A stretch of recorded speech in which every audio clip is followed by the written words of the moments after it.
Yo, what's going on, guys? I'm over here just setting up the show. And man, oh man, it is a beautiful Monday, June 13th. I hope everybody's doing all right today with the NBA show. We are kicking off. I hope you guys had a great weekend. And man, NBA Finals tonight. We got ourselves a great game on, what was it, Friday night? And man, did you guys see the release of the leaderboards that they have announced? I think it's currently Steph Curry in first place, then Jaylen Brown, then Jason Tatum, and I believe then it's our man Andrew Wiggins, which had me make a video this morning. But god dang. So let's hop in today and let's talk about what could potentially be going on in the NBA, especially in free agency. But I do think, man, this NBA Finals has been wonderful. It's been extremely fun to watch, and I think it's a series for the ages. I think it's going to go 7 games. I mean, if it does go anything less than 7 games, it's going to be 6 games. I mean, it has to be 6 games at this point because it's not going to go anymore. And we got Jackson joining us right now. Good morning. How was your weekend? I don't know if you can hear me yet. Can you hear me? Yo, what's good? Not much. How was your morning? Oh, it just started. How about you? I mean, I've been awake for about 2 hours, but I'm just a menace to society. Dude, I'm jealous. I woke up at 7:30. I laid in bed till 8. When'd you go to bed? 2:30. Damn. Holy shit. I don't really sleep. I think on my phone, a while back, it was like 2 to 4 hours a night I was sleeping. I don't know how you did that. Jeez. I did it for like 3 months straight, and then I kind of went home and visited my family, and I had like a really comfortable setup and had no like reason to do anything, so I was sleeping in. Yeah. But all right, so Always shave the beard. yeah, I did shave the beard. You don't know how many people have commented that. They're like, Really? the beard? Yeah, like, people are like, your beard. I was like, is it really that, like, ingrained on me? Like, do people just know me by the beard? So there was that. So, who do you have tonight? Warriors are favored minus 150. The Dubs. Yeah, I'm going to take the Dubs tonight. Did you see? So Andrew Bogut was basically just not destroying, but he just called out Mark Jackson, just saying that Mark Jackson isn't a coach anymore because inside the church of a locker room, he's hurt himself. What? I've never heard that analogy before. Yeah, that's what he said. He said inside the church of a locker room, Mark Jackson has hurt himself. That's why he hasn't gotten a second chance, which means I think players must hate him and they just talk and they just tell other players, fuck that guy probably. Whoa. Damn, that's crazy. I thought he was sweet. Andrew Bogut also said what was the main difference in their coaching styles. He said Steve Kerr brought in a lot more ball movement while Mark Jackson wanted constant ISO. So it right there, it's how you take it, you know, and I don't know, like it's interesting. I say the very least. Yeah, I wanted him in Houston, so I guess I'm glad that didn't happen. But I was scared Mark Jackson or Mike D'Antoni was gonna get the Charlotte job, but Charlotte made the right move, and that's something we can actually talk about. Kenny Atkinson, how do you feel about that? I thought it was sweet, but I don't think I'm a great head coach guy. So What, on like the deets, you mean? yeah, I mean, it's definitely interesting to say the least that Kenny Atkinson, he's the player development guy, defensive structure. He's off of the Greg Popovich, Mike Budenholzer tree. He's a guy that he was forced out of Brooklyn due to the fact that he took over that team. You remember they traded, 5 first-round picks for Kevin Garnett and Paul Pierce. So he took over that team when they had no first-round picks. He developed D'Angelo Russell, Jared Allen, Karis LeVert, and a few other guys that I didn't mention. but he was forced out because in his first season, it was when Kevin Durant and Kyrie came over. And it seems like Kenny Atkinson's known as a guy who doesn't mind butting heads and being confrontational. That didn't carry over well with Kevin Durant and Kyrie, hence Kenny Atkinson resigning before the season ended. Oh. He was forced out. Yeah, he was forced out of Brooklyn because he wasn't Kevin Durant's and Kyrie's guy. He was calling them out. Yeah, that makes sense. And that's why Steve Nash was brought in. Like, Kenny Atkinson's a no bullshit guy.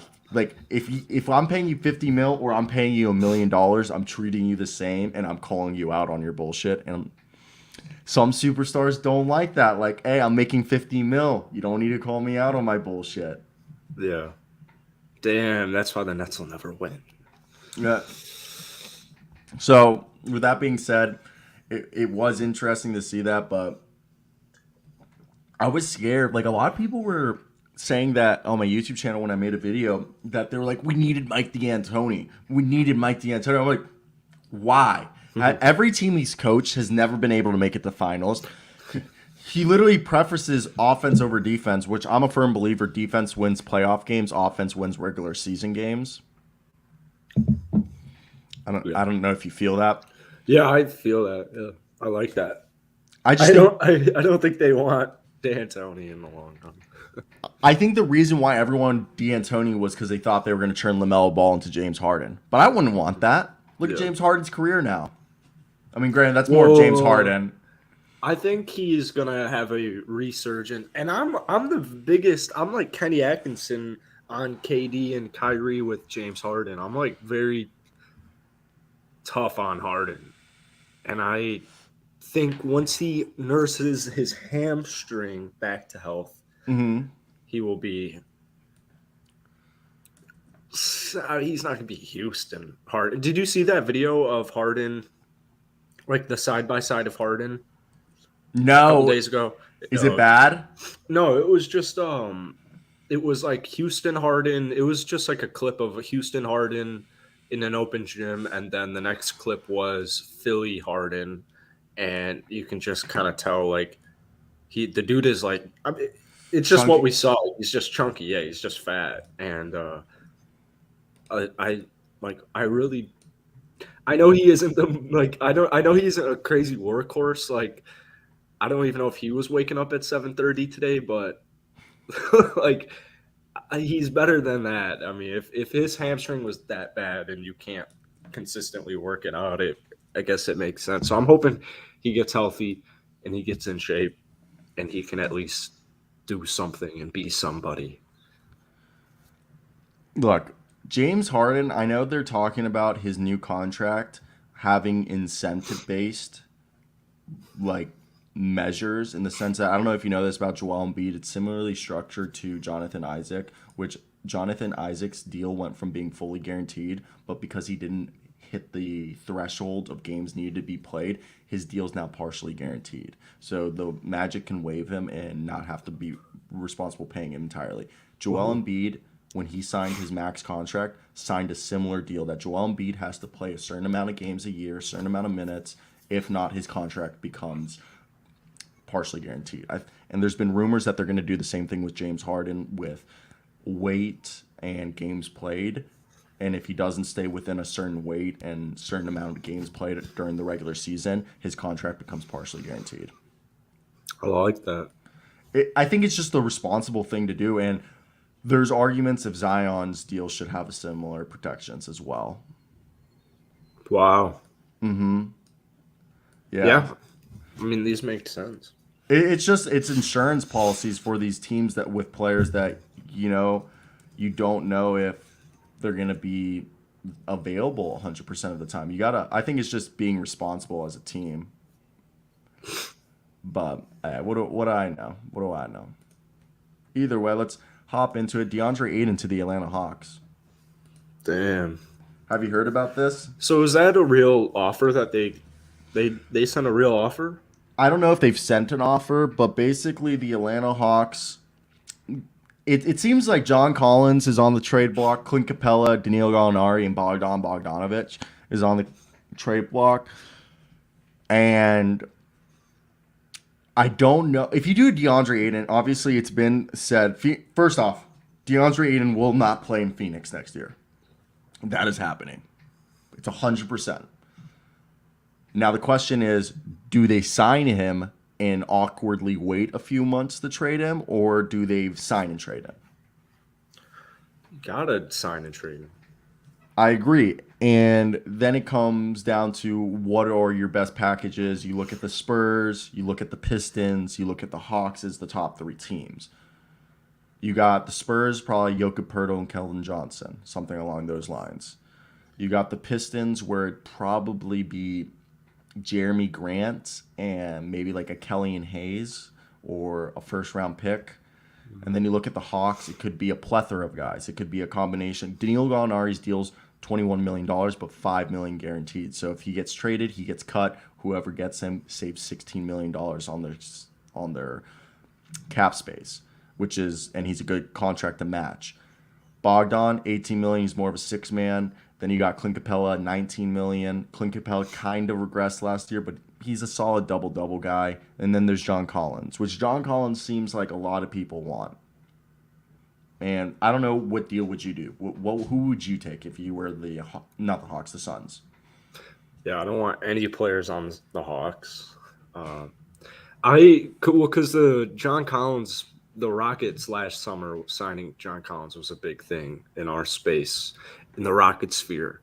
And I view him as a one-trick pony, with Trae Young being only really like a rim getter. But I would probably do the Spurs if they're throwing me Keldon Johnson. I mean, that guy is a stud. But that's the rumor. I don't think the Spurs would trade Keldon Johnson though. I think it would just be Jokic Pertl and like Josh Richardson and maybe or Doug McDermott. And because like you have to think about it, the Spurs have 3 first-round picks, so they could be like, okay, we'll send you 2 of this year's first-round pick, the 20th pick and the 25th pick, and then we'll give you Jokic Pertl, which is like $9 million, plus Doug McDermott, which is $22 million in contracts combined, and 2 first-round picks. Yeah, but why does Phoenix doesn't even want those firsts? You might as well give them 9. Like, they don't even want them. True. I didn't even think about that. This first-round pick. That's what, like, whenever I keep making or wanting to make trade videos, and I'm trying to come up with reasonable trades, I'm like, the third team's got to be in this one, and that's kind of what I'm thinking here is like they relocate those picks for another player to bring in if they do a pick trade, you think? Yeah, it would have to be something like that where they're sending the picks to somewhere and then. Yeah, because they traded their first-round pick last year for Landry Shamet, and the Nets drafted Dayrod Sharp or Cam Thomas. Yeah, Bro. Yeah, they traded their first-round pick for Landry Shamet and then gave him a $50 million contract. Oh. Yeah. Talk about. Man, that one's gotta hurt. You're telling me. It's crazy though. Landry Shamet and Bryn Forbes are the same player. Bryn Forbes was like on a $4 million deal while Landry Shamet's making 10. Bryn Forbes is so solid. I'd so much rather have Bryn Forbes. They're the same player, arguably. They're just guys who shoot 3-pointers, who are like 6'3", undersized shooting guards. I don't even know about that, but free agency is weird because I feel like free agency either is going to be very, like, wild, or it's just going to be, like, 4 teams. Yeah. My buddies and I were kind of talking about that yesterday. Like, what team are we talking about? Oh, the Lakers. Like, it's just, even as a team as simple as the Lakers, like, you know, I want something to happen. I want something juicy to happen. I want it to not happen next week because I'll be in Florida. So I want it to come at a convenient time for me, because that's always. I know you can relate to like free agency shit and like trade stuff. What day does that open? I don't know if you know it, but like free agency circled. So the draft's the 23rd. I think July 1st is the first day of free. Yes, it is. Moratorium starts on July 1st. Yeah, that's the day. That's the day we got circled, and there will be a lot of videos made. Well, yeah, the draft is coming up, and I don't know if I'm gonna. I'm like so torn this year. So the last two drafts, I have done a draft spectacular, like kind of how Pat McAfee does for his draft. Basically, I live stream myself watching the draft and pick by pick, and it's like a 3 hour, 4 hour process. And now this year, I don't know if I should do that or just sit here and just do a reaction of every single pick and do individual videos. You know? The bit on the on the day-old question. What I did last year with the Rockets was I was live until we made our pick, which wasn't very deep, and then I hopped on it. But I think the move, like, would definitely be. Oh man, like Because I let me would look. make 10 videos on my first 10 selection predictions, and then after that, I don't think it really matters, except your name, unless your name's like Kai Soto. Yeah, because like look right here. Last year's, I got like 500 views on the live stream. Yeah. Like But I it's don't. also it's like a fun, it's like a nostalgic day. Yeah, and I don't know. In the year before, I only got 47 views on the live stream, so it jumped from 47 to 500. Yeah. But is it Yeah. what you know what I mean? Because I feel like it'd just be better if I just did live like just every single pick I just did made a video. I think if I wasn't a Rocket guy, I probably wouldn't even Because I have multiple teams. live stream. I'm the Timberwolves, Magic. I mean, I do everybody. So like I might just do individual videos this year. Because I mean, those are where you get it. Like, even draft lottery, that's when it really started, was those Yeah. videos do well. Yeah, exactly. Like today, I gotta record my 7th mock draft, updating it. Holy shit. Yeah, I do a mock draft every week. Oh my God. Yeah, I update For it. a video? Yeah, dude, it's like a 10-minute video. I go through every single pick and the second round now. I don't start the second round. So my mocks, I do a way too early mock during the NCAA draft when it starts. Then I do one post NCAA. Then I do one post lottery. That's when I start doing weekly. So like the first 3 or 4 are like a month spaced out because there's not as much information. But then when the lottery happens, then the combine, everything starts changing on a weekly basis. Yeah. But man, and this is another thing. I think free agency is all going to be dependent on how draft night goes. Because everyone forgets draft night's trade night. The first one. It's Yeah. the night that you see it's basically NBA trade deadline in the summer. Because you sit there and you're like, I think the first pick we're going to see potentially traded is the Sacramento Kings. That's just been going on and on and on. I don't get the Kings' obsession with the playoffs. I do get it. I do get it. Don't get me wrong. I think it's 17 years since they expanded. But I feel like they're circumventing the traditional way. Nobody wants to go to Sacramento. Okay. And I think they're in a juxtaposition due to the fact, damn, I just used like 2 really big words, but like in one sentence, but they're in a juxtaposition where at the 4th pick, you're missing out on Chet Holmgren, Paulo, and Jabari. Jaden Ivey and Shadon Sharp are arguably the 2 picks right there. Are those guys, I mean, Jaden Ivey, John Moran, John Wall mix, Shadon Sharp, up in the air because it's AAU tapes. Do you take one of those guys or do you trade the 4th pick? Oh, I'm taking the pick 100%. I made a Kings video, and this is what I talked about, and I think it was like kind of like the consensus was that they wanted to. I think a lot of them want to take Ivy.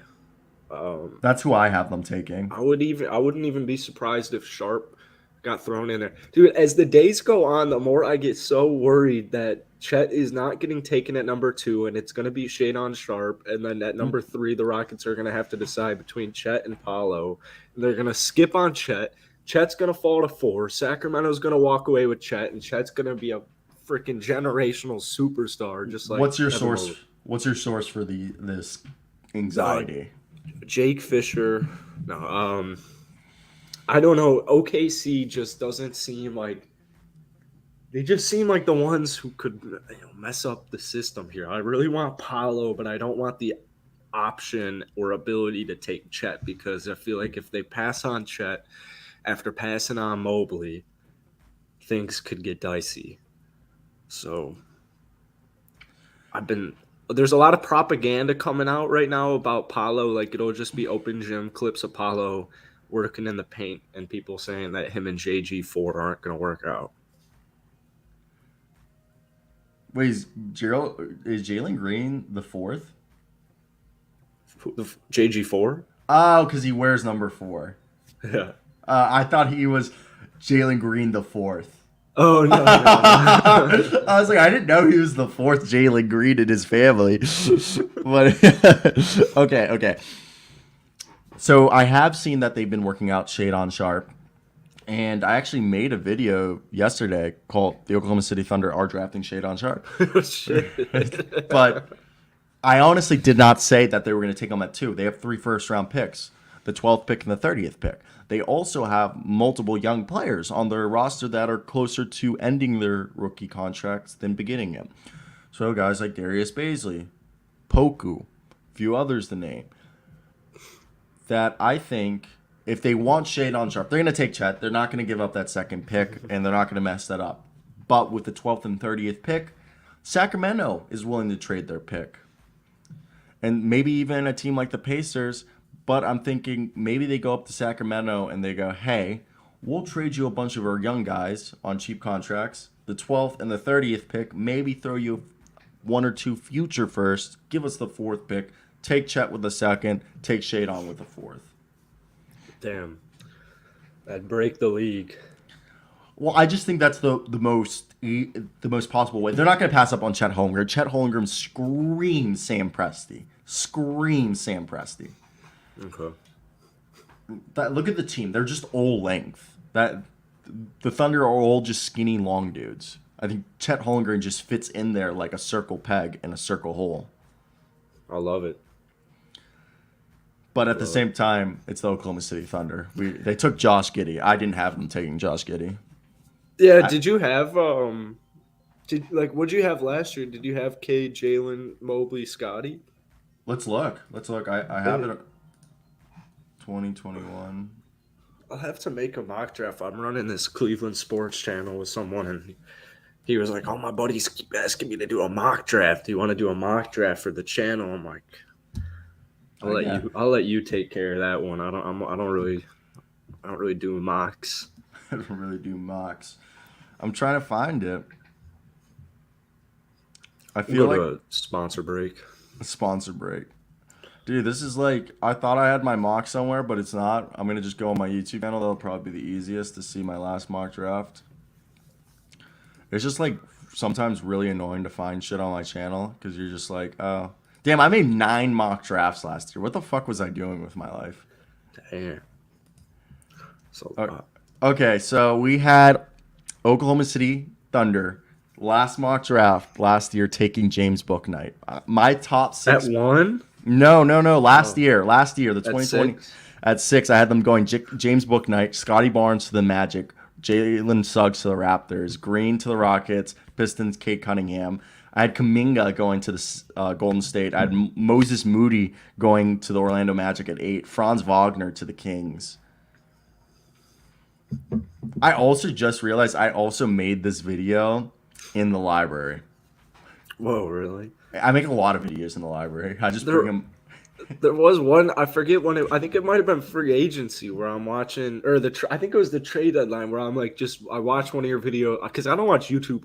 Like, I don't watch anybody on YouTube. And I was watching one of your YouTube videos and you're outside. I'm like, well, this dude's outside right now. He's like walking to class or some shit making a video.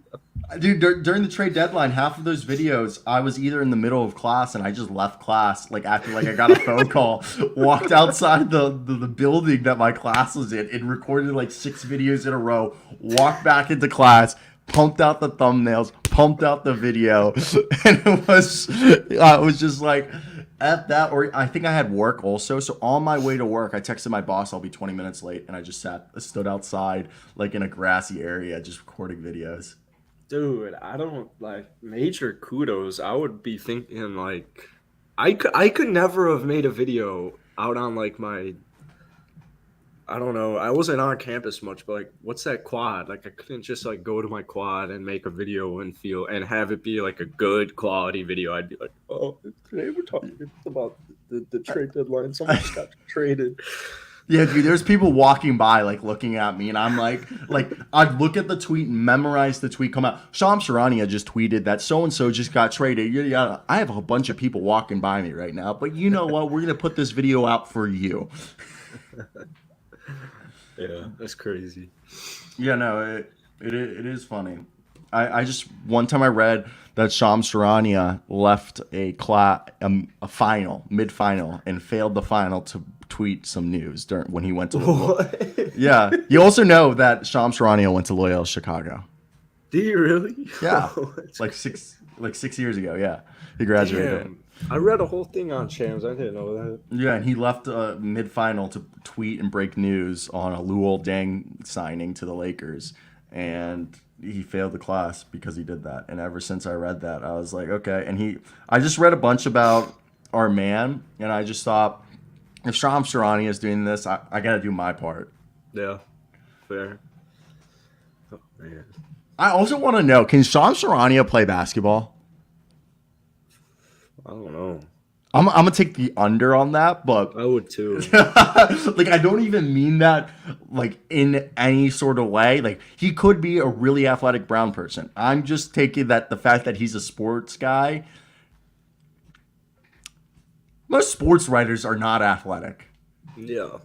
Like, that's one of my things is I want to try out for a G League team and record it and make a documentary and then write a book, because there's this guy facet.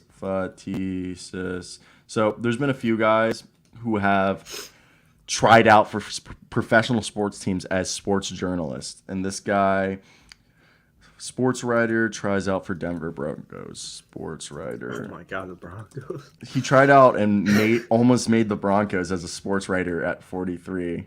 Oh my God, what is this? 1922? Okay, it's called Few Seconds to Panic, the book, and this is actually in '06. There's the other books are from the 60s. I want to recreate this with the G League. This is my to spend 6 months. Okay, so Stefan Fattis is a journalist. He's a guy who worked for, I think he does NPR now, but he was a reporter for the Wall Street Journal, and he decided at 43 that he would attempt to play in the National Football League, and he went through a training camp, and he was the backup kicker for Jason Elam on the Denver Broncos for a whole offseason, and he got a bunch of stories with a bunch of players. And this book was influenced by Paper Lion, who was written by George Plimpton, who in 1963 decided to try out for the third-string quarterback position at 36 years old. And it's to show how unlikely it would be for an average person to succeed as a professional football player. I want to take that concept and spend 3 months recording myself working out with an actual basketball trainer. I'm decent at basketball, at the rec. I think I'm viewed as one of the better players. If I played in a rec league, people probably be like, oh, he's an all-star. Okay, but I wouldn't I'm not nice. This is also rec league. I think if I actually worked out, I could have played very low level NIA or D3. But again, I'm 6'1", 165 pounds. I don't have much to offer. Yeah. Okay. But the plan is I would spend 3 months recording myself working out on a daily basis and then try out for the G League. And then I would record myself, document it, probably try to sell it to a streaming service, but also write a book basically saying how an average athlete, even with months of training, compares to professional athletes trying to make the NBA. Be a good Netflix original. I think there would be so many throw-up scenes from me. That's just me. Have to get you on the dunes up in Oh, I'd have a rock. Michigan. The beginning would have a 5-minute Rocky dedicated montage.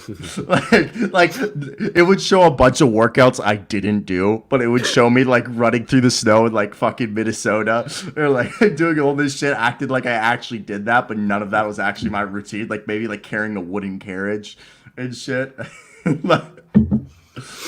And then it would end with me running.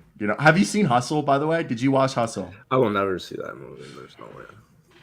Okay, so I watched it yesterday.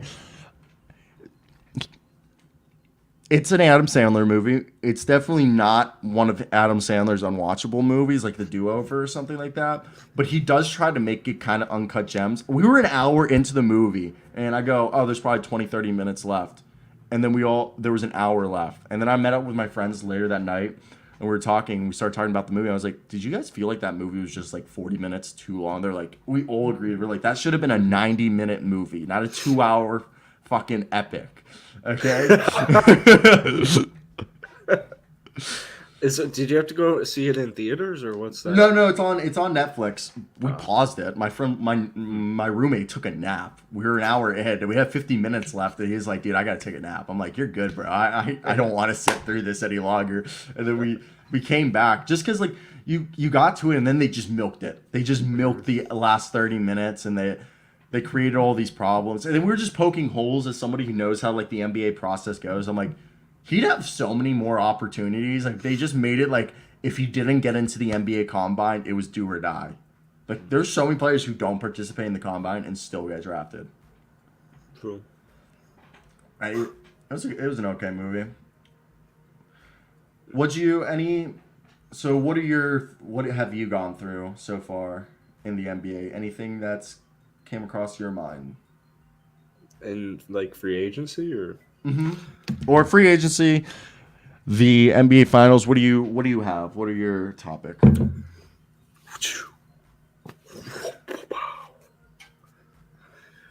Dubs and 6. I just realized that was a Golden State Warriors hat. Yeah. Oh man. I think tonight it'll get interesting finally. Not that the finals weren't that interesting, but it's like June 13th, dude. I'm ready for I'm ready for the off season. Like I'm getting a little old of specifically like the flopping. Like both sides, mainly Marcus Smart. I want to see a good basketball game. I'm sick of people shitting on Jure. I'm just honestly, I'm ready for the season to be done. I'm ready for the off season. So I'm hoping the show gets on the road, but at the same time, like there's only 3 games left, and 3 weeks from now, even as soon as the draft, I'll probably be wishing there was live basketball on. So. I know there's going to be a moment where I'm just sitting around watching Summer League and getting so excited. The worst is when it's preseason basketball, honestly, than Summer League. Preseason's not the best. Summer League's fun, dude. Some of my most viewed videos ever were just live streams of Summer League games. Really? Yeah, this last summer, yeah. What'd you do? Stream the game and then put a face cam? I'd literally just like if it'd be like the Pacers Hornets on ESPN, and I would just set up my TV next to or close where I can see the TV and have the play-by-play going, and I'd get like at least 7K views. Some of them would get to like 10K or more. That's wild. Maybe that's something we'll do. It's a move.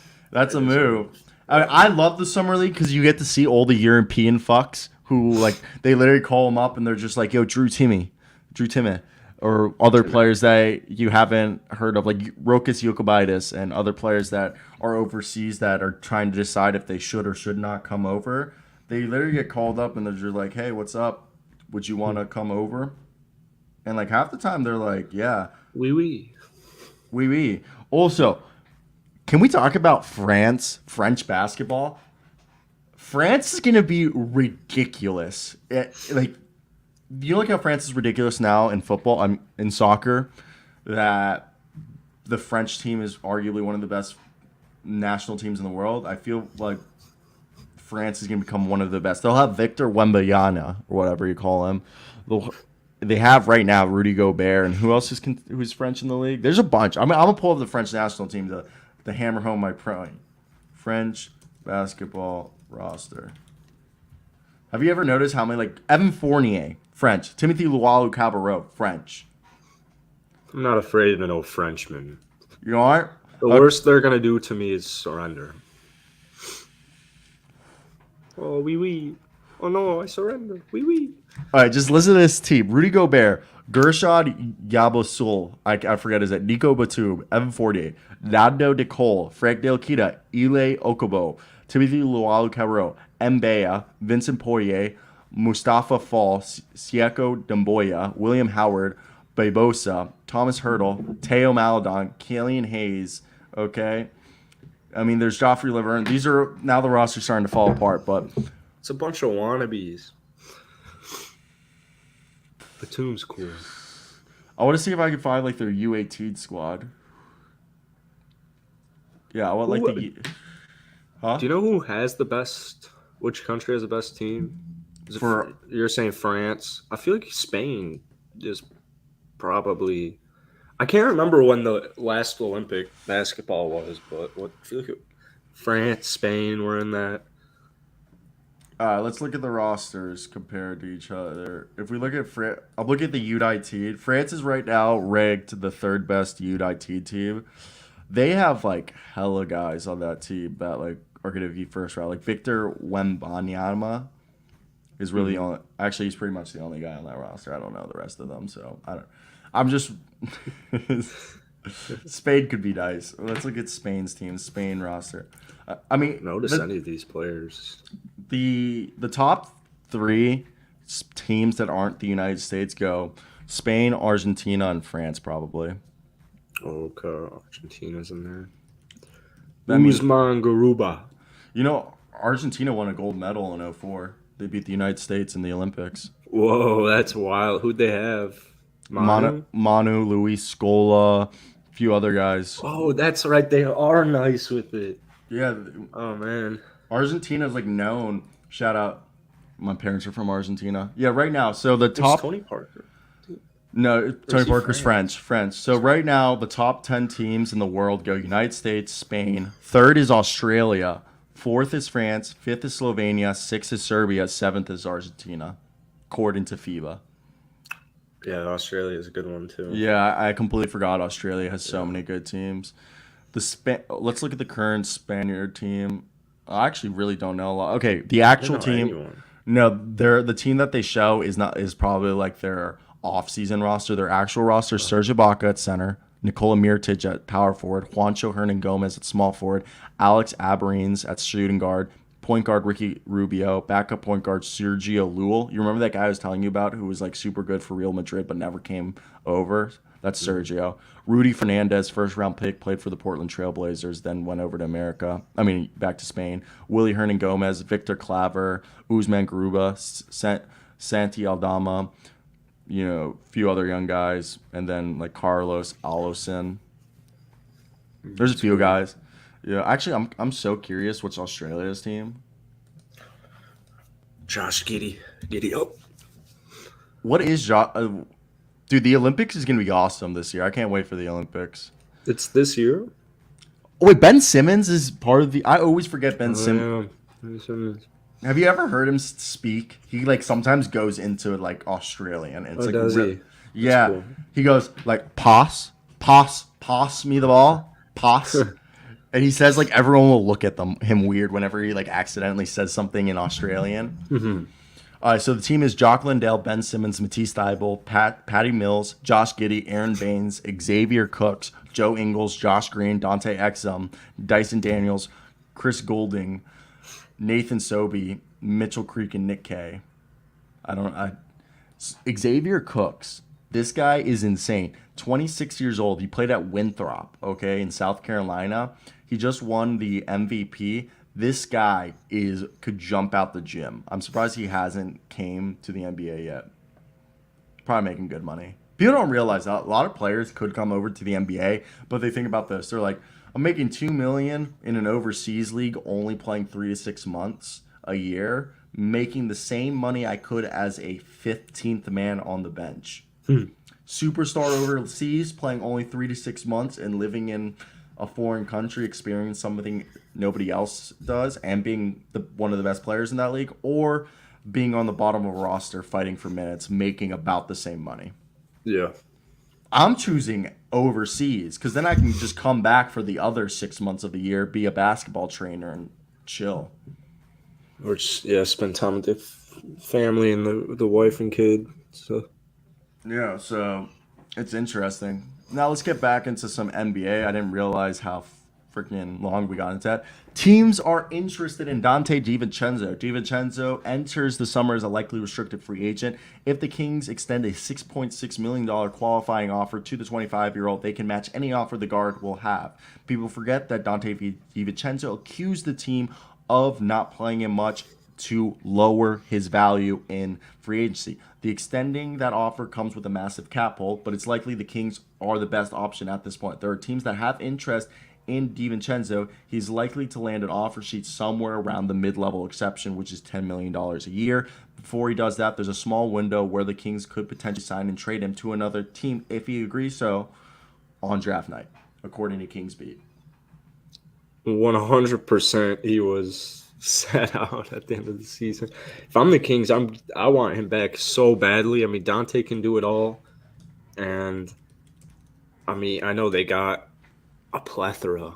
Actually, I mean, what's their guard sit right now with? I know Davion Davion De'Aaron. Like, I wonder how much Davion is going to play next season. Hopefully, they run him a good amount. I feel like defensively, he's going to be he already is really good. He's a low-key guy to jump out next season, I think, Davion Mitchell. I feel like, yeah, but at the same time, like Davion, Were you not big on Davion? I like him, but like I think he kind of caps out as Chris Dunn?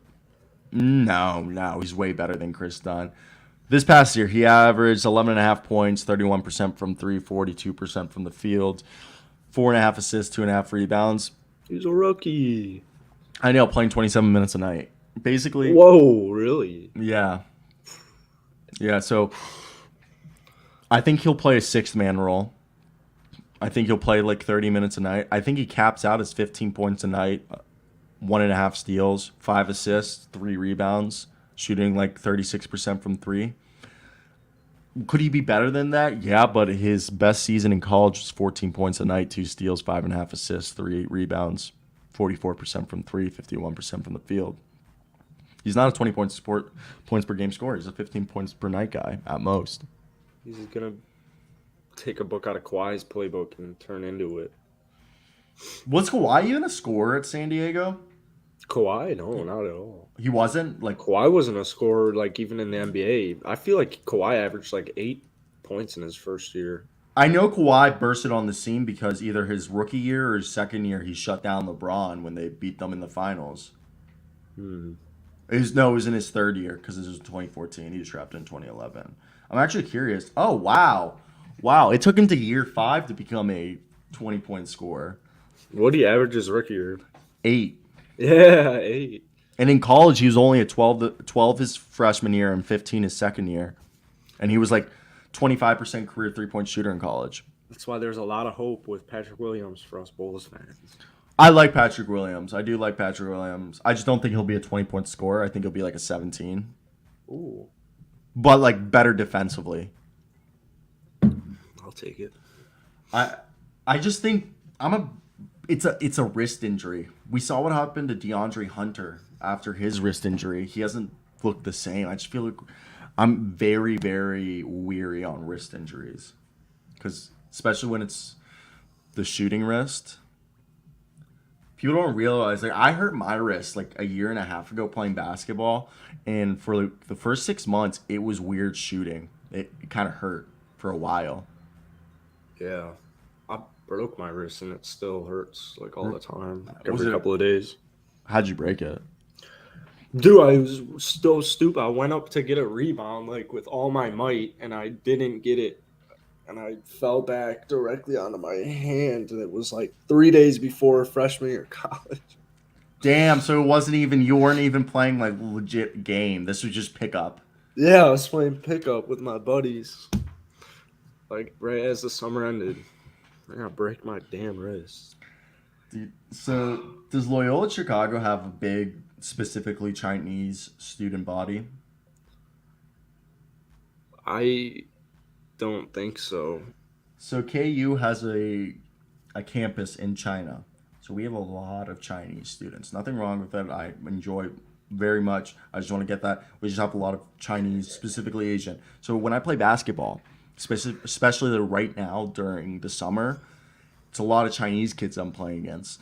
So one day, and half of them don't give me their name; they give me their American name. And then like halfway through the game, when we're playing with other Asians, they're like calling the guy by another name, and I'm just like, am I calling you Peter or am I calling you by what everyone else is calling you? But the thing is one was playing with us, and I'm like, dude, why are you running weird? He's like, oh, I got a broken ankle. I'm like, why are you playing basketball? A broken ankle. Yes, we were playing, and I was like, dude, like if you're gonna keep playing defense like this, like go. Like I was basically yelling at him because I'm like incredibly competitive, and I was like, you're giving up layups, like. Please fucking get in front of him. He's like, I'm sorry, I can't move that quick. I have a broken ankle. I like looked back at him and was like, why are you even playing? Like, go to the doctor, bro. A broken ankle. Yeah, I was just sitting there. Of course, like sometimes, like I don't like. A lot of them don't speak really good English, so sometimes I'm literally yelling at them. I'm like, please stay in front of your man. I was like, don't, like, I'll literally be like, don't let him get the shot off. Don't let him get the shot off. And then they'll just do exactly what I told them not to do. And I'll turn around. I'll be like, in front. Stay in front. Okay? I get, like, so pissed. But also, the other thing is, they are so quick. They are so quick. Some of those kids I play. Like, some of them are really good at basketball. Because like I'll be watching, I'll be like, "Damn, you're really good," and they'll be like, "Yeah, I watched a lot of Chris Paul." I'll be like, "Oh, I could see that." Like I was like, I could see like the Chris Paul. They like mention other players, and they'll be like, "All right, that's cool," because like a lot of them really like basketball. It's fun to play. Like half of them are really good, and the other half are like not at all good, but they're insane 3-point shooters or insane post guys. Like I remember my one roommate was playing against this like 250-pound guy who was like the fastest 250-pounder ever. And he did an up and under D1 move on my roommate who like he could have gone D1 to like Central Arkansas and a few other schools. And he literally turned around and he's like, dude, that kid just hit me with like a D1 move. Like, like he literally did up and then under and like it was the most flawless thing. I even says like, what? Does Loyola Chicago have a good They are. Does Loyola Chicago have a good rec? No, I hate our rec. We have like 8 courts. Yeah, we got 3, and one of them is like a volleyball one. We technically have 8. We have 7. One of the courts does get turned into a badminton/volleyball court. Yeah. Which is kind of beat because like during the summer I'm like, why do we have this? No one's playing volleyball. There's an outdoor volleyball. Pisses me the fuck off. There's been like no open. I couldn't even run games this last year because they had you still had to wear masks. Like you couldn't even run games all year. So up until fall semester, you had to wear a mask, but it was how to wear a mask. Everyone would just put it on their chin. I would literally do that, and then they'd fucking hey, can you put your mask on right? They started to do that the last month, so everyone would just put it kind of at their mouth, and whenever we saw someone walking up, you pulled it up just to cut. Like you had to let your nose out. We got Mr. Sports 8. I don't like that from the last pod. Wait. I don't know which ones he's talking to. I don't like that from the last pod. That was a big-ass spider. I'd never want to see that puppy again. Does Kai Soto go to the Bulls or the Thunder? Now, let's go into the second round. The second round is definitely interesting because Kai Soto's going the second. I don't mean to be brash, but he's not going in the first. So the Bulls, I don't even think they have a second-round pick. Yeah, they don't have a second-round pick. Now, the Thunder, they have multiple second-round picks, or at least one. They have the 34th pick. I actually have the Thunder at the 34th pick, taking Christian Colocu out of Arizona. And, damn, Kai Soto. Is it Soto or Sato? Soto to 33 to the Raptors. The Rap Show. I could see that. I have the Raptors going Leonard Miller right there if Leonard Miller's there, but Leonard Miller could be a first-round pick, so... Okay, so the centers behind Jalen Duren and Paulo Banchero and Chet Holmgren and Mark Williams and Walker Kessler all become interesting because those are like arguably the first 5 big men coming off the board. Then you have Christian Colocu, you have Kai Soto, you have Ismail Kamage, and Jalen Williams, who's like Al Horford 2.0. Let's go. And then there's also, would you consider Evan Mobley's brother Isaiah Mobley a center, or is he more a power forward? Oh, shit. That's a good question. I forgot about him. Yeah, so there's like a bunch. I'm a big Kai Soto fan, and I think Kai Soto is going to kind of choose where he goes. He'll either tell teams not to draft him, or he'll tell the teams he wants drafted. At the same time, you could argue that he would want to go anywhere. I could see the Raptors taking him. The Thunder, if they, it just depends. If the Thunder get Chet Holmgren, maybe they do. I just see Kai Soto going to a team that likes foreign players, like the Spurs or the Raptors. You? I could see the Bulls. I just don't. The Bulls don't have a second round pick. Yeah, I think 17. There will be people saying Kai at 17 to Chicago, but that's way too early. Yeah, I think they'll go. There's going to be some good options for the Bulls to possibly help them out next season at 17. Also, Sharif O'Neal might legitimately get drafted in the second round. Sharif, is he not supposed to? I mean, or should he not? Pull up his stats. 35 and 20. Whoa. What do you mean? Sharif, those are his stats. 35 and 20, college player. He did not put up 35 and 20. He put up he put up 3 and 2. 3 and 2, yeah. He's played at 2 colleges. He hasn't done much, but he stayed in the draft. There was they said it was a clerical error, and now, he is huge. He's 6'10", playing small forward. I'd take a flyer on him in the second. In the second, the Lakers. Yeah, I don't know about the Lakers, but if I'm the Lakers, I'm drafting guys like Josh Minnow. And I'm drafting any guy over the age of 21. I'm drafting Ron Harper Jr., Josh Minnow, Sharif O'Neal, Ismail Kamage, Jalen Williams, Alondis Williams. I've also just mentioned guys who are under the age of 22, but Also, can we talk about how much of a failure Overtime Elite has become? Has it really? Gene Montero and Dom Barlow, the two guys from Overtime Elite in this draft class, are both projected to be late second round picks. Perfect. Also, the G League Ignite sucks. Every guy, Really? I just think so. Every person who's ever played for the G League Ignite, not named Jalen Green, has seen their stock fall. You remember Jonathan Kuminga? He was supposed to be a top 5 pick. He went 9. Okay, who else was there? There was Isaiah Todd. He was a second round pick. This year, Jaden Hardy. He was supposed to be a top 5 pick. Where is he going to probably get drafted? In the 20s. Then you got Dyson Daniels, who he's cool and stuff, but he only is going up because he was their only good point guard. Plus, he went from being 6'5" to 6'8" in 1 year. So that's kind of cool. And then the rest of the G League Ignite looks like they'll be second round picks. I mean, Marjon Beauchamp looks like a late first round pick. Overtime, G Montero and Don Barlow are both second rounders. It's just you can't. The NBL is the best play. Australia is the best place to play.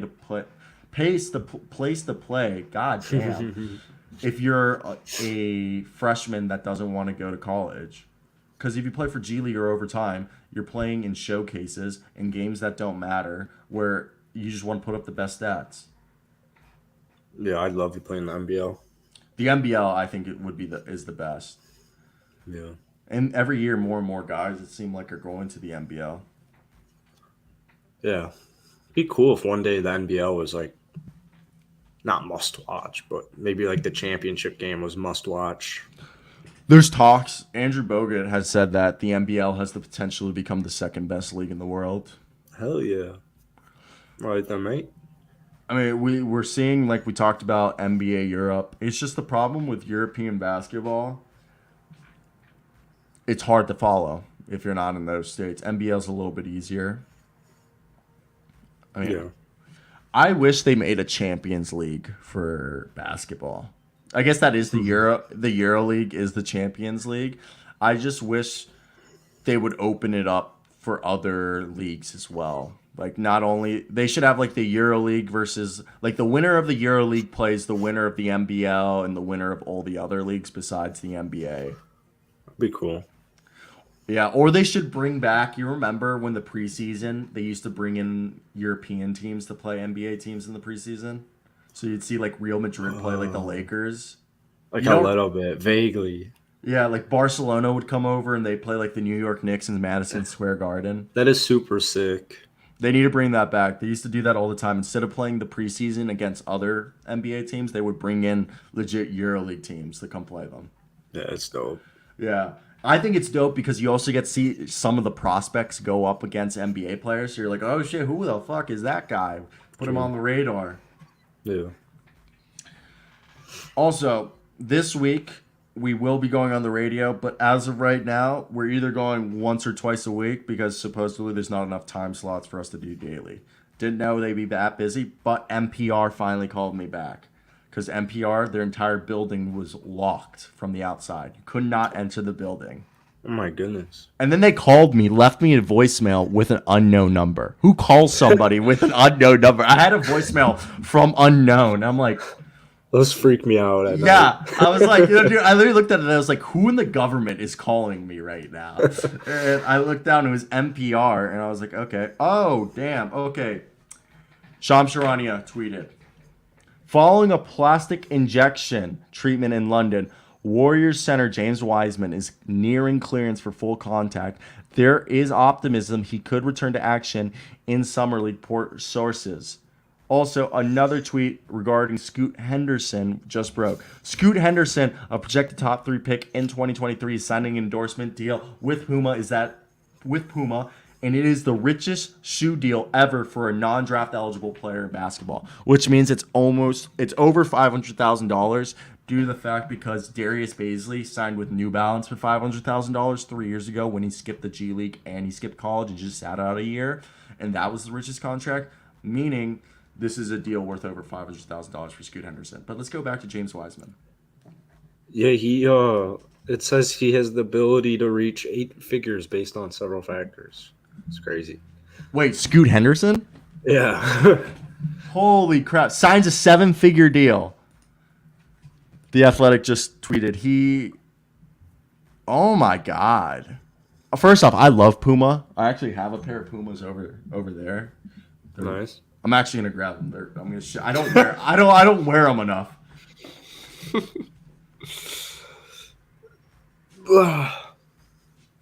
Welcome to Marijuana. I think they're a pretty dope shoe. Nice.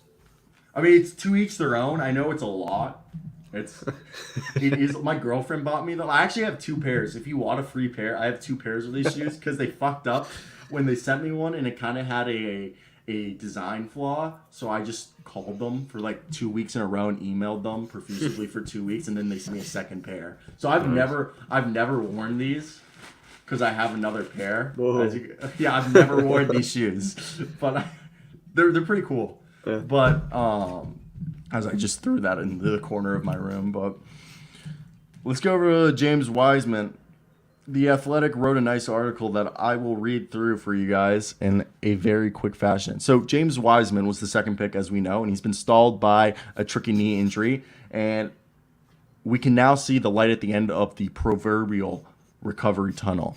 Now, if you looked at, he went under an orthobiologic injection during a multi-day trip to London with who was accompanying him, right? Accompanying him, I guess so. Bob Myers. So basically, Bob Myers, the GM of the Warriors, went with James Wiseman to London. That's cute. And both sides worked to find a way to promote healing the knee. And they decided to use a plasma-rich injection through Wiseman's arm as a therapeutic treatment as a way to increase healing throughout the body. As you guys know, his rookie year was cut short due to the meniscus injury. And then he had surgery repair in April 2021, and then a persistent swelling led to multiple stepbacks and a December knee scope, eventually persuading the Warriors to shut down Wiseman, and this is why he's going. I saw this tweet as we talked about James Wiseman. Somebody goes like, James Wiseman's the biggest bust. Why would they ever draft James Wiseman? And someone goes like this. James Wiseman. Oh, wait. Were we muted? No. I was just thumb up in him. Okay. So James Wiseman was supposed to be what Evan Mobley is for the Cavaliers. When they drafted James Wiseman, what we saw Evan Mobley do for the Cavaliers is what James Wiseman was supposed to do, but be 2 inches taller and longer. Yeah. He's so young. Mm-hmm. He's so young. So I'm still very hopeful for Wiseman. I still believe that in his prime, Wiseman will be 25 and 10. So I'm very hopeful on Wiseman. Will it be on Golden State? I'm not sure. I hope it is. You can see from my hat. You can tell from my hat that I hope James Wiseman succeeds on the Golden State Warriors. But I'd be okay. As a Warriors fan, I'd be okay if it was elsewhere. I'll take Pascal Siakam from the Raptors for James Wiseman. This is wild. Supposedly the Orioles are going to court because the son of the owner is suing them because he wants to sell the team and relocate it. While first off, the owner of the Orioles is a lawyer himself, and no one cares about Baltimore baseball. It's the only team I like. I don't even like baseball, but I guess I'm an Orioles fan just because we suck so bad that you know what? If we became good, you know how cool it would be. Like I've been an Orioles fan since we've been bad. Yeah. No one cares either way. So James Wiseman, he's played 39 games for the Warriors after only playing 3. And you know what's crazy? Next summer, James Wiseman will be extension eligible. Let's go. And Kevon Looney is an unrestricted free agent who has played his way into a bigger payday after appearing in all 102 games this season, leading the entire playoffs in offensive rebounds. There was an expectation by this point, Wiseman's growth curve, that he'd be ready to take over the center spot next season. But that has become too shaky of a bet that the team will still have Steph Curry and have championship expectations harboring for the future season.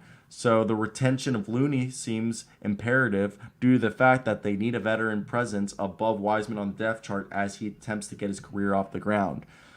So these next months are crucial for the Wiseman's reset. He's probably going to play in the Summer League. He'll probably play in a few G Leagues.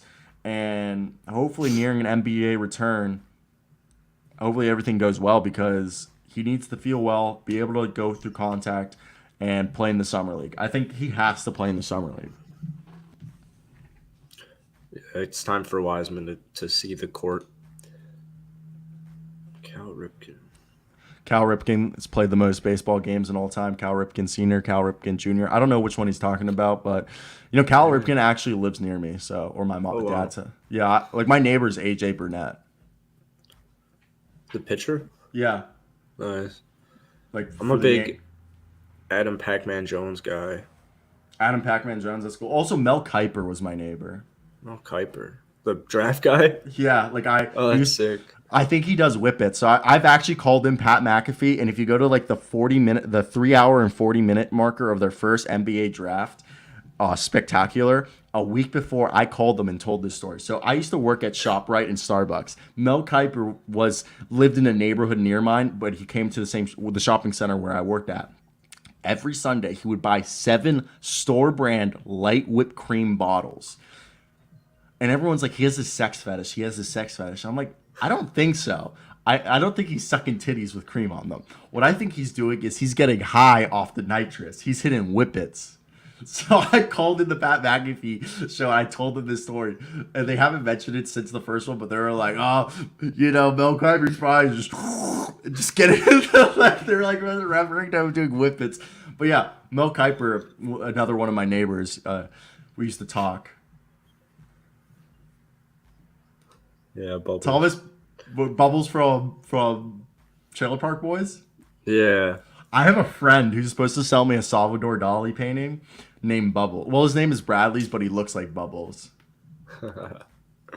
Classic show. I've actually only seen like 5 episodes. I never saw that show until like this past winter, where my girlfriend and my roommate showed me, and they're like, You've never seen Trailer Park Boys? Like, it's kind of funny, but it just seems like a lot to really get invested in. I love it. It's like one of my favorite shows. I'd say. Have you seen Entourage? No, but I see every clip I see is dope. Ooga, ooga. I need to It's get like, HBO. dude, I love HBO. It's like It's the best one. it is the best one. I used to pay for it, and then my dad told me he was paying for it, so I cut off my subscription and told my dad to send me that password. But I actually watch a lot of HBO. All It's the right, best. it is the best. I actually don't like Euphoria. I think it's overrated. It is so overrated. It's so bad and cheesy now. It's terrible. Jim Leahy. Dude. Oh yeah, you don't know who Leahy is, really. I don't know who Jim Leahy is. I was about to ask you, who is that? Anraj has some unbelievable golf clips that I'll find, like when I see him on Twitter or whatever, TikTok or whatever, I'll post. Oh, I know who this is. He's the cop, the drunk cop. Mr. Leahy. Yeah. Can we get some cheeseburgers? Yeah, what's up, Mr. 81? All right, so as we wrap this show up today, I actually have to piss so bad. I just realized, but yeah, no, I'm trying to think. So you're not gonna watch Hustle? No. What about? I'm trying to think of another movie you could watch. The new James Bond came out on Amazon Prime. I've already seen it in theaters, but I'm on number 4. You're on 4. Have you not seen the entire franchise? No, I just started it like a couple weeks ago, and I think I'm gonna buy and download Thunderball number 4 for the plane tomorrow. I've actually I've seen Thunderball before in my life, but the last 4 times I've watched Thunderball, I've been fucked up and I've fallen asleep. Wow. Yeah. Yeah, I think like 2 years ago, I was on like 90 milligrams of Percocet while taking a 36-hour Greyhound bus ride from Maryland to Kansas I was rushing my fraternity, and it was like way cheaper than a play ride. So I took a 36-hour. Also, Half Baked is a great movie. It was like, I'm about to do a Half Baked quote in a second, but either way, yeah, I took like 90 milligrams of Percocet, and I was watching Thunderball, fell asleep, woke up to me cuddling a black woman in St. Louis. But like, I digress. Half Baked. He's like, you addicted to smoking weed? He's like, have you ever sucked dick for weed? No, I don't think I have. I suck dick for crack. So, like, one of the best lines from Bob Saget. Have you ever seen that movie, Half Baked? Where he goes, he's like, you can't be addicted to weed. Boo this man. Boo. It's just such a great movie. He's like, you can't be addicted to weed. I suck dick for crack. It's Bob Saget literally yelling that. We're like, oh, really? Yeah, you know Bob Saget's like an incredibly vulgar comedian, or was an incredible. Wow, I watched his stand up once, and it was at the end of his career, and it was disastrous. Was it bad? Oh, it was the worst thing I've ever Wait, seen. did you see it in person? No. It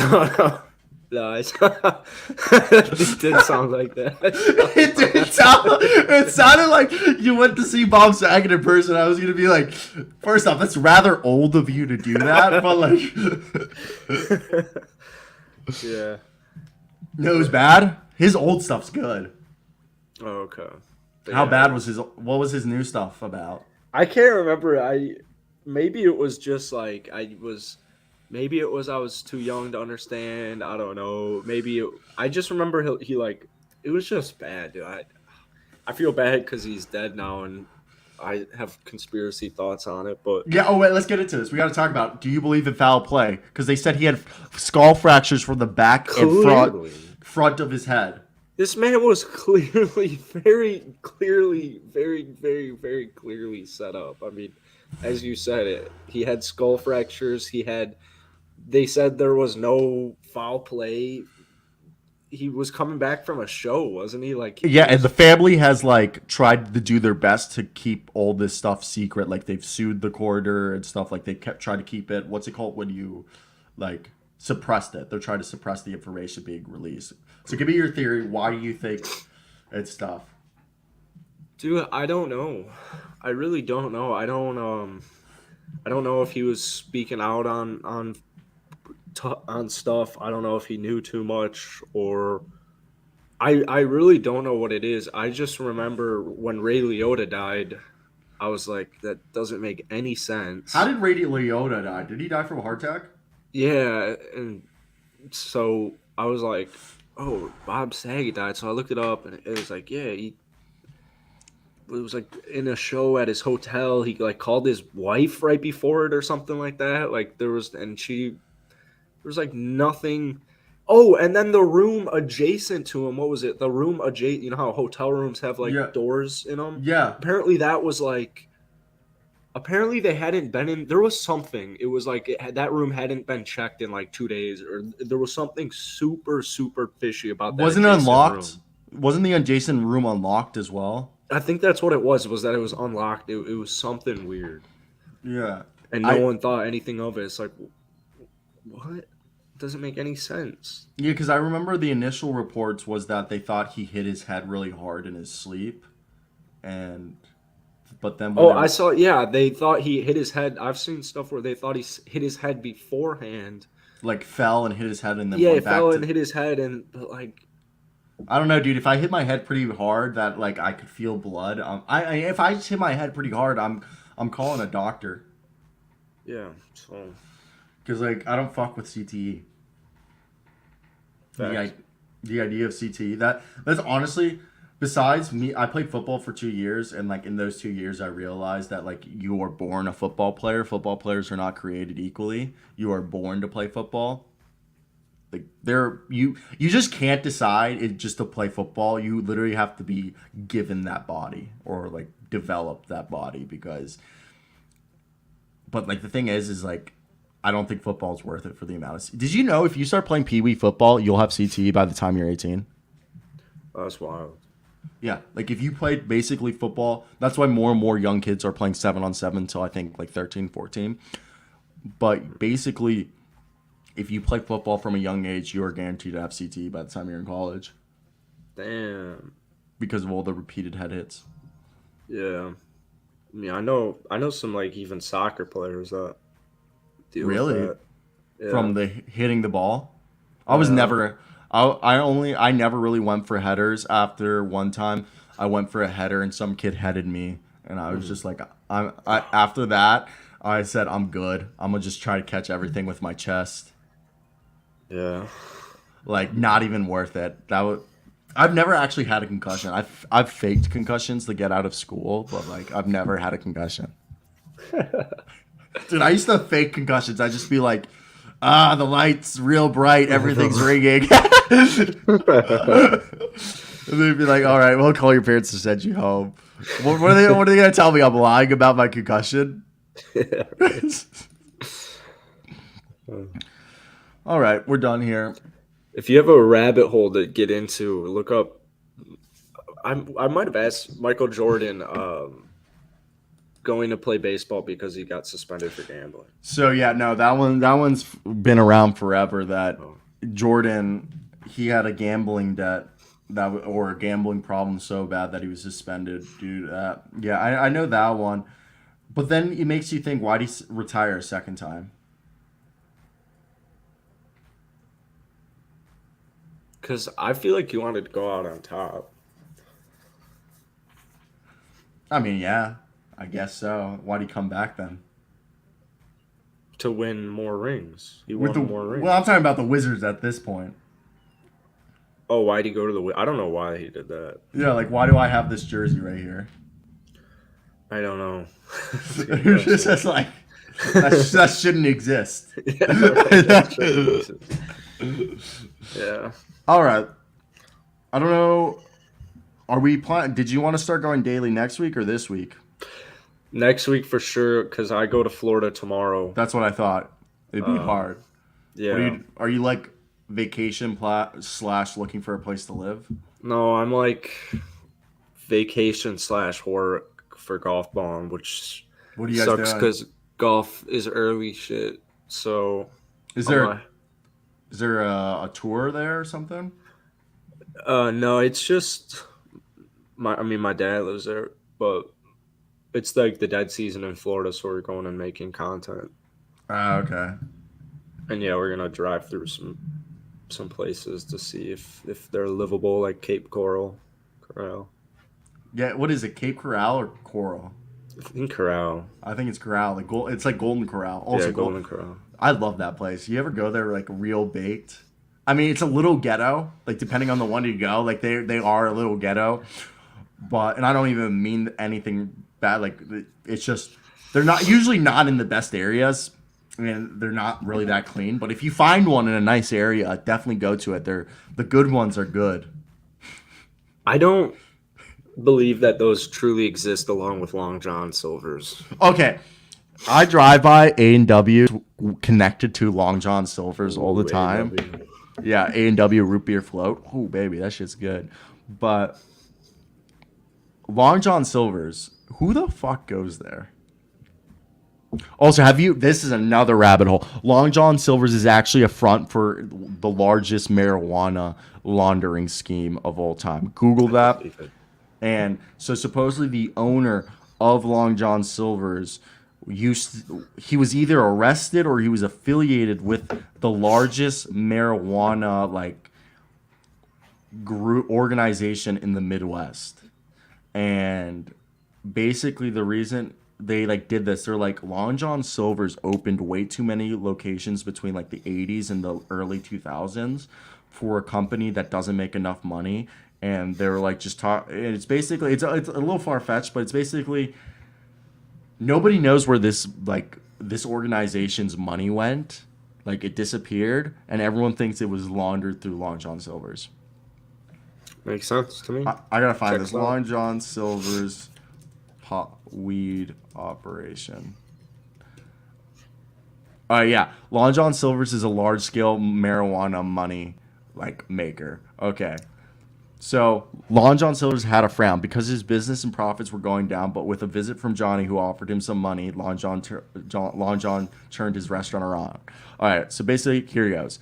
So Long John Silver's is one of the most well-known fast food restaurants in America. However, well-known doesn't mean well-off. Let me ask you something. Do you live near Long John Silver's? If so, when was the last time you saw a busy line at Long John Silver's? It's probably been a while, if ever, right? In fact, maybe you've recently noticed them close doors. I'm telling you, it's all connected. Allow me to explain. August 18th, 1969. It's a beautiful day in Lexington, Kentucky, especially for Jim Patterson, who's opened up his brand new seafood restaurant, Long John Silver's. This restaurant was old Jim's dream. His own business, owned, managed, and created all by him. He was excited. Who wouldn't be? To open his doors for business. Unfortunately for Jim, Long John Silver's would grow to be somewhat popular, but would never quite take off. Even today, the original location is no longer standing and is now a hair salon. So how did Jim Patterson keep his doors open? The founding of the cornbread mafia. The 40s and 50s were a wonderful time to be a moonshiner in the southern states. The Second Great War was over and profits were booming. This was especially true for Johnny Robert Boone, a moonshiner in the bluegrass hills of Kentucky. He was raking in profits hand over fist, but it wasn't enough. Sometime in the late 1960s, Johnny Boone decided he wanted to get into the marijuana business, so he and his friends started growing plants and selling them to locals.